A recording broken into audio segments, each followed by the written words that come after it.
Hello, thank you for joining us today as we talk about U.S. generally accepted accounting principles. Today we're going to talk about those principles and some alternatives to that.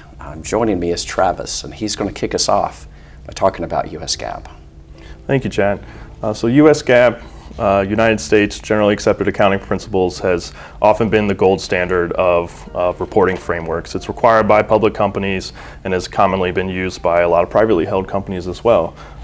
More recently, there's been some additional pronouncements put forth by the Financial Accounting Standards Board, such as revenue recognition and the new lease accounting standard, both of which have required a lot of work for companies to comply with. You may still need to be complying with U.S. GAAP according to your board of directors or your financial covenants, but there are some alternatives that we can discuss today that might still keep you in compliance but reduce the amount of work you have to put forward. Chad, can you tell us about one of those? Yes, so one of the more recent sets of accounting rules that has come out is IFRS, International Financial Reporting Standards. So this came out in 2003 as an alternative to U.S. GAAP. It was initially meant to be a global set of accounting standards to be used in countries around the world. Several countries have adopted it. About 144 jurisdictions have adopted IFRS for both their listed companies and privately held companies to be used there. IFRS does encompass a lot of changes in accounting rules similar to US GAAP. Likewise, it does have a revenue recognition standard and a lease accounting standard that almost mirror US GAAP. But that is an option, particularly for listed companies in other countries and to use.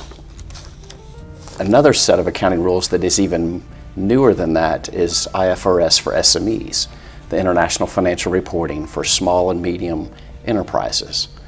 In order to use this accounting standard, a company has to issue financial statements, and they have to issue them to an outside user of some sort, whether that be to funding agencies, a bank, a surety, anything like that, and must be privately held. So the listed companies cannot use IFRS for SMEs. IFRS for SMEs is a pretty simplified set of accounting rules. From the time it was first issued in 2009, there was one update in 2015, and it has largely stayed the same since then. Just like IFRS, it is considered US GAAP. So if you're issuing financial statements in the US and your covenants, your requirements are to issue financials under US GAAP, both IFRS and IFRS for SMEs qualify as US GAAP for those purposes.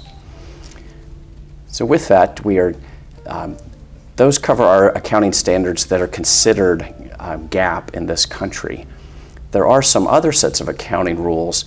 You may be familiar with a few of those, a cash basis or a tax basis. You might have seen those in the past. But Travis, tell us about another one. So another one that is becoming more popular is the Financial Reporting Framework for Small and Medium-Sized Entities, FRF for SMEs for short.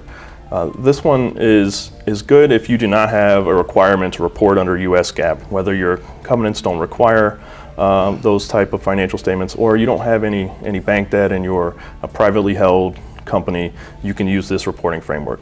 This framework is sometimes referred to as old GAAP, but it is not GAAP. So it will not keep you in compliance with those rules. But it is a very simple framework, and it has only a few deviations from US GAAP, other than the big ones, which is you do not have to comply with the lease accounting standard or the financial or the revenue recognition standard.